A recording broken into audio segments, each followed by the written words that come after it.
এই রেসিপিটা খেতে এত মজার হয় সেমভাবে এভাবে বানালে। তো দেখেই বুঝতে পারছেন যে কতটা লোভনীয়। সঙ্গে একটু বাটার ঘষে দিলে জাস্ট মুখের স্বাদ লেগে থাকার মতো খুব সহজে যে কোনো দিন এটা রাখতে পারেন। সামনে ঈদের দিন আসছে, তো ঈদের দিনেও রাখতে পারেন। যে কোনো অতিথি আপ্যায়নে একটা সেরা রেসিপি। হঠাৎ করে আপনারও খেতে মন চাইলে যখন তখন না কিনে এনে ঘরে এতটা স্বাস্থ্যকরভাবে বানিয়ে নিতে পারেন। দেখুন কত মজার হয়েছে। প্রথমে একটা মিক্সিং বোল নিয়ে নিচ্ছি। এখানে 1 কাপ পরিমাণ জল দিয়েছি, 2 টেবিল চামচ চিনি, 1 টেবিল চামচ লবণ, স্বাদ অনুযায়ী লবণটা দিতে হবে, 1 টেবিল চামচ পেস্ট দিলাম, দিয়ে ভালোভাবে গুলিয়ে নিচ্ছি। তারপরে দিয়ে নিচ্ছি 3 কাপ পরিমাণ আটাটা দিয়ে আবারও একটা ডিম দিয়ে নিচ্ছি। ডিম দিয়ে ভালোভাবে মেখে নেব। আপনারা চাইলে লিকুইড মানে এখানে লিকুইড দুধ বা জলের পরিবর্তে লিকুইড দুধ ব্যবহার করতে পারেন, না হলে গুঁড়ো দুধও ব্যবহার করতে পারেন, না দিলেও সমস্যা নেই। এটাও কিন্তু দারুণ হয় টেস্টটা। তো আমি এভাবে নেড়েচেড়ে মিশিয়ে নিচ্ছি। মিশিয়ে নিয়ে তারপরে ভালোভাবে মিশিয়ে নেওয়ার পরে এখন কিন্তু অল্প অল্প করে হাতে তেল দিয়ে একটা ডো তৈরি করে নেব। এই ডোটা একটু সফট করেই বানাতে হয়। তো দেখুন হাতে তেল দিয়ে নিয়েছি। এখানে 1 কাপের মতো তেল লেগেছিলো আমার। তেলটা দিয়ে একটু একটু করে মেখে নিয়েছি ডোটা এমন রাউন্ড শেপ দিয়ে। আর ওপর থেকে আবার একটু তেল লাগিয়ে এটা রেস্টে রেখে দিচ্ছি 30 মিনিটের মতো। ততক্ষণে এটা খাবো যেহেতু আজকে কিসের সঙ্গে সেটা বানিয়ে নিই। আসুন দেখে নেওয়া যাক। আমি প্রথমে এখানে মটর নিয়েছি। মটরটা সারা রাত্রে মানে ভিজিয়ে রেখেছিলাম। এখানে 1 ঘন্টা রাখলেও হবে। তারপরে এখানে সিটি মেরে নিচ্ছি একটা পরিমাণ। একটার বেশি মারলে কিন্তু মটরটা এত ভালো গলে যায় বেশি। তো সিটি মেরে নিয়েছি। এদিকে পেঁয়াজ আর একটু দারচিনি গরম করে নিয়েছি, মানে পেঁয়াজটা লাল হয়ে গেছে। আর এখন দিয়ে নিচ্ছি আদা রসুন পেস্ট 1 টেবিল চামচ, একটু বেশি দিলাম, 2 টেবিল চামচের মতো। তারপরে লবণ দিয়েছি, হলুদ গুঁড়ো দিয়েছি, লঙ্কা গুঁড়ো দিয়েছি, যেমন ঘরে থাকা উপকরণ। আর এখানে জিরে মরিচ ধনিয়া গুঁড়ো সব কিছু একসঙ্গে দিয়ে নিয়েছি। দিয়ে তারপরে আমি এখানে 2টো ছোট্ট ছোট আলু টুকরো করে রেখেছিলাম, সেটা ধুয়ে এখন দিয়ে আলুটা কষিয়ে নিচ্ছি। তবে ঘরে সব সময় তো চিকেন থাকে না, তো যখন যেটার সঙ্গে এটা কিন্তু খাওয়া যায়, মাংস বলুন আর যে কোনো কিছু। আবার একটু ভাজা জিরে গুঁড়ো দিয়ে নিলাম, দিয়ে ভালোভাবে আলুটা কষিয়ে নিলাম। এভাবে কষিয়ে নেওয়ার পরে একদম মশলাটা কষানো হয়ে গেছে। এখন 2 টেবিল চামচের মতো জল দিয়ে নিচ্ছি, একদম 2 টেবিল চামচ, জাস্ট শুধুমাত্র মশলাটা কষানোর মতো। একটু ফুটে উঠেছে।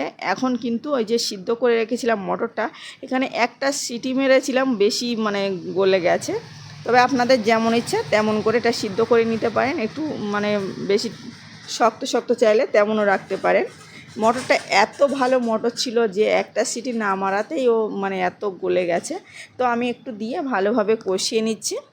এভাবে বানালে কিন্তু খেতে দারুণ হয়। যেহেতু নানের সঙ্গে খাবো, ওই জন্য বাটার নানের সঙ্গে আমি এভাবে ভালো করে সময় নিয়ে সমস্ত উপকরণ তো যেহেতু দেওয়াই হয়ে গেছে, একটু সময় পর পর নেড়ে চেড়ে মিশিয়ে কষিয়ে নেব। মানে ভালোভাবে কষানো হয়ে গেছে। এই তো দেখুন একদম মানে শুকিয়ে এসছে, নিচের দিকে লেগে যাচ্ছে বা পুড়ে যাচ্ছে। এখন কিন্তু কষানো পারফেক্ট হয়েছে। এখন সাইডে আমি কিন্তু জল গরম করে রেখেছিলাম। এখানে 1 কাপ পরিমাণ জল দিয়েছি, 1 টেবিল চামচ মিট মশলা দিয়েছি, আর দিয়ে ভালোভাবে ফুটিয়ে একদম এরমভাবে মানে শুকনো শুকনো করে নামিয়ে নিয়েছি। আপনার পছন্দ অনুযায়ী ঝোলটা রেখে নামিয়ে নিতে পারেন। আমি এদিকে ডোটা রেখেছিলাম, ডোটা কিন্তু ফুলে বাটিটা ভরে গেছে। এখন আমি এই ডোটা মানে একটু হাত দিয়ে ছাড়িয়ে তারপরে এতে যে বাবলসটা হয়েছিল সেটা ছাড়িয়ে নেব। এক্সট্রা বাবলসটা আমি বার করে নিয়েছি। এখন হাতে তেল দিয়ে দিয়ে একটু ডলে ডলে মেখে নেব। ডোটা এত মানে ফ্লাপি হয়েছে, মানে দেখেই তো বুঝতে পেরেছেন। এই ডো দিয়ে যে কোনো রেসিপি কিন্তু পারফেক্ট হবে। তো আমি ডোটা হাত দিয়ে ভালোভাবে মতে নেওয়ার পরে ছোট ছোট করে যতটা আমি বানাবো ততটা লেচি কেটে নিচ্ছি, বাকিটা আমি সাইডে ঢেকে রেখে দিচ্ছি। তো আমি প্রথমে আপনাদের কিছুটা দেখিয়ে নেব, তারপরে কিন্তু আমি পরে বানিয়ে নেব। যখন খাবো তো গরম গরম বানিয়ে নিতে পারবো। আমি এখন একটা লেচি নিয়ে মানে একটু লম্বা শেপের বেলে নিয়েছি। আপনার পছন্দ অনুযায়ী শেপ দিতে পারেন, গোল বা লম্বা কোনো ব্যাপারই নেই। এই তো একটু বড় সাইজ করে বেলে নিলাম। এদিকে একটা হাঁড়ি নিয়েছি, মানে ভাতের হাঁড়ি, এটাতে ভাত বানাই সাধারণত। ভাতের হাঁড়িতে অল্প করে তেল ব্রাশ করে নিয়েছি যাতে না জড়িয়ে যায়। আর এদিকে যে রুটিটা বানিয়েছিলাম তার উপরে একটু তেল ব্রাশ করে দিচ্ছি, মানে জল ছড়িয়ে দিলাম, দিয়ে তারপরে এটা হাঁড়ির উপরে বসিয়ে দিচ্ছি। অবশ্যই জল দিতে হবে, না হলে কিন্তু এটা খুলে যাবে। আপনি ভালোভাবে এখন কিন্তু এটা বেশ কিছুক্ষণ ধরে আমি গ্যাসটা কিন্তু অন আছে, দেখুন এমনিতেই কিন্তু এটা ফুলে উঠছে। আর এভাবে কিছুক্ষণ মানে হয়ে গেছে ও নিচের দিক থেকে। তারপরে আমি এভাবে ধরে হাঁড়িটা ধরে এভাবে একটু উনানের উপরে সেঁকে নিচ্ছি। এভাবে সেঁকে নিলে 2 দিক থেকে কালার হয় আর দেখতেও অনেক বেশি লোভনীয় হয়। দেখতে যতটা লোভনীয় হয় খেতেও দারুণ টেস্টি হয়। এটা কিন্তু দোকান থেকে কিনতে গেলে অনেক টাকাই পড়ে যায়। ঘরে যদি এতটা সহজভাবে সিম্পলভাবে বানিয়ে নিতে পারেন তাহলে আর কি চাই। তো আর দেখুন এভাবে বানিয়ে নিলাম, নিয়ে আমি এখন ওপর থেকে একটু বাটার ঘষে দেব। এই গরম অবস্থাতে বাটারটা দিয়ে নিতে হবে, তাহলে এটা ঘ্রাণটা জাস্ট অসাধারণ লাগে। তো একদম দেখুন দোকানের থেকে আমার তো মনে হয়েছিল বেশি স্বাদের হয়েছে। আমি এভাবে সবগুলো বানিয়ে নিয়েছি, প্রথমে দুটো বানিয়ে নিলাম, আপনাদের দেখিয়ে নিচ্ছি। এভাবেই কিন্তু বানিয়ে নিতে হবে। এখন আমি সবগুলো গরম গরম তুলে নিচ্ছি পরিবেশন করার জন্য। আর সঙ্গে যে ঘুগনিটা বানিয়েছিলাম এটার সঙ্গেই কিন্তু এটা দারুণ লেগেছিলো।